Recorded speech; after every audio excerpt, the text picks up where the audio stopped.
Hello friends, आप सब लोग कैसे हो। आप आई होप आप सब ठीक होंगे।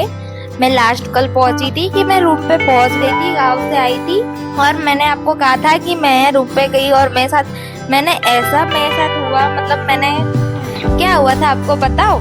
जो मैं है ना रूम पे आ गई थी, फिर उसके बाद मैंने आपको बताया था कि मैंने सोचा था कि मैं रूम पे जाकर नहाऊंगी। एक तो मैंने सुबह से कुछ खाया भी नहीं था और मैं भूखी भी थी पूरे दिन की, और रूम पे भी कुछ खाना नहीं था। तो मैंने सोचा था जाके अच्छे से नहा धो के फ्रेश होंगी, ये वो ऐसा बहुत रास्ते में बहुत कुछ मैंने सोच लिया था। बट फिर मैं आई और मैंने जैसे बैग रखा है ना, मैंने कपड़े तक भी नहीं निकाले, कुछ भी नहीं निकाले। मैं 2 बजे एग्जैक्ट रूम पे आ गई थी और 2 बजे मैं आके ऐसे ही थोड़ी देर ऐसे लेटती हूँ, फिर नहाने जाती हूँ। ऐसा करने में मैं सो गई 2 बजे से 6 बजे तक। मुझे कोई अत्ता पत्ता नहीं, रात होने आई बट तो भी मुझे कोई पता नहीं और मैं सो गई। और ऐसे ही सो गई, मैं 6 बजे जगी। फिर मुझे नहाना भी बाकी था और मुझे नहाने जाना था, और एक तो कपड़े भी धोने के लिए रखे थे, फिर नहाने जाना था तो पानी ही नहीं था मेरे पास। मेरा रूम में पानी आना ही बंद हो गया था। कपड़े एक तरफ मैंने सारे भिगा दिए, मैंने अब क्या करूँ ऐसा। फिर बाहर है ना पानी आ रहा था, फिर बाहर से बाल्टियां भर भर के मैं पानी लाई, फिर मैं नहाई। और मेरी एक तो तबीयत भी बहुत खराब हो गई थी, पूरे दिन से मैं भूखी थी, तो पता नहीं मेरे को चक्कर आ रहे थे, मैं खड़ी ना रह पाऊँ। पता नहीं, मैं झाड़ू सोचा कि पूरा रूम की साफ सफाई करती हूँ, झाड़ू लगा रही, मेरे को चक्कर आया, मेरे को कुछ कर ही ना पाऊँ, बस उल्टी जैसा हो, भूख लगे। फिर मैं पानी पूरी खाने गई मेरे फ्रेंड के साथ, पानी पूरी खाने गई, 20 की पानी पूरी खा कर आए हम दोनों।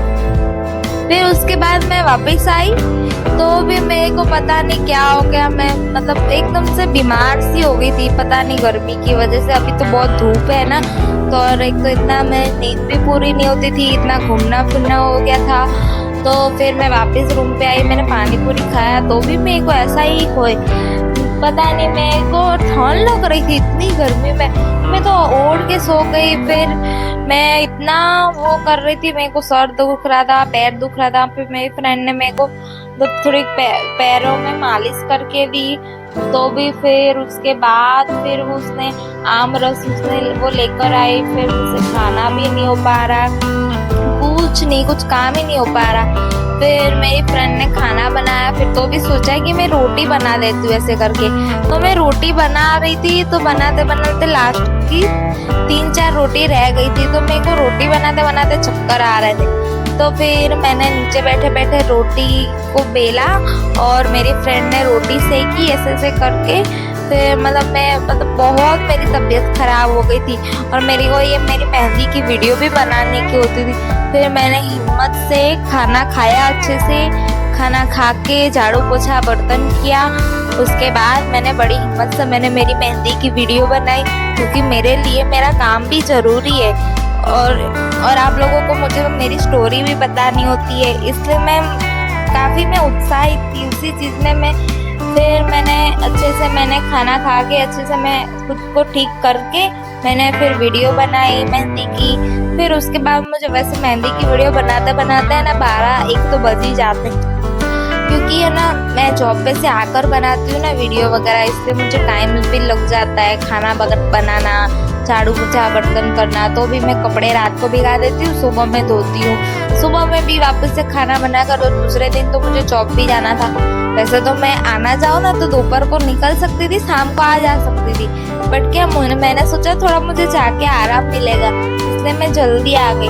आराम तो मिला, मेरी तबीयत ठीक नहीं थी वैसे तो ठीक हुई जैसे तैसे। फिर दूसरे दिन तो जॉब होती है, जॉब पे तो जाना ही पड़ता है, आपको तो पता ही है कि हमारी तरह से कुछ नहीं कर सकते। वैसे भी मेरी 2 छुट्टी हो गई थी, इसलिए फिर मैं जॉब पे गई। फिर बाकी तो फिर जो जॉब का जो काम होता है वर्क का, वो ही होता है, आप लोगों को पता है। और मैं तो सैलून में जॉब करती हूँ, इसलिए मुझे तो वही आईब्रो वगैरह सब बताने, वैक्सिंग, फेशियल, क्लाइंट आते हैं तो करते हैं। बाकी तो फिर ऐसे ही काउंटर संभालना होता है, बस ऐसा ही चलता रहता है। और वैसे तो है ना, आप लोग मेरे को हेल्प करो प्लीज़, जितना हो सके उतना सपोर्ट करो। ये महीने का मेरा टारगेट है, आज 3 तारीख हो गई है, 30 तारीख तक का मेरा ये टारगेट है कि है ना मेरे 30 सब्सक्राइब करने हैं, तो प्लीज आप जितना हो सके ना उतना सपोर्ट करो। मैं ये मुझे मेरी जो एक फ्रेंड है ना उसने मुझे टारगेट दिया है कि तुझे 30 सब्सक्राइब करने हैं ऐसे करके। फिर उसके बदले में मुझे 30 सब्सक्राइब हो जाएंगे ना तो है ना मैंने उसको ये टारगेट दिया था, अगर तू कह रही कि 30 सब्सक्राइब तेरे हो जाने चाहिए इस महीने, तो मैंने कहा कि मेरे 30 सब्सक्राइब हो जाएंगे ना इस महीने तो मैं है ना गरीब बच्चों को मैं 30 लोगों को मैं खाना बांटूंगी, ऐसा मैंने उसको कहा है। तो प्लीज गाइस जितना हो सके उतना मेरे को सपोर्ट करो, हेल्प करो। और जो लोग मेरी चैनल को पहले सब्सक्राइब करेगा ना उसको मैं एक गिफ्ट देना चाहूंगी। तो आप लोग है ना मेरी YouTube आईडी में मैंने वहाँ पे डिस्क्रिप्शन में मेरी इंस्टा आईडी की लिंक दे दी है, तो प्लीज आप जो लोग भी सब्सक्राइब करते हो तो मेरी आईडी पे मेरी जो इंस्टा आईडी है ना उस पे जाकर हाई करके मैसेज करो और आपने सब्सक्राइब किया तो वो हमको स्क्रीनशॉट खींचकर भेज दो। वैसे आप लोग सोचोगे कि हम स्क्रीनशॉट खींचकर भेजते हैं, हम सब्सक्राइब करते तो दूसरे 4-5 लोगों और वो लोग भेजे तो फिर हम एक को कहाँ से मिलेगी, बट ऐसा नहीं है। जो पहले भेजेगा हमको मैसेज करेगा और जो पहले स्क्रीनशॉट भेजेगा ना हम उसी को ही सबसे फर्स्ट विनर गिनेंगे और उस फर्स्ट विनर को हम गिफ्ट भी देंगे और बाकी के जो पीछे से करेंगे उनको अगले महीने नेक्स्ट महीने जो पहले करेगा उनको हम देंगे ऐसे करके। मतलब ऐसे हम गिफ्ट देना चाहते हैं और गरीब लोगों की मदद करना चाहते हैं। और मैंने आपको बताया था कि मेरी व्लॉगिंग की भी चैनल है, तो वहाँ पे भी मैंने गरीब लोगों की 2-3 वीडियो में मैंने काफ़ी हेल्प की है। आप लोगों को पता होगा, आप लोगों ने शायद देखा होगा तो आप लोगों को पता होगा, जिन्होंने नहीं देखा है तो वो जाकर दे सकते हैं। जितना हो सके उतना गाइस सपोर्ट करो मुझे और मेरी हेल्प करो। Please do subscribe my channel.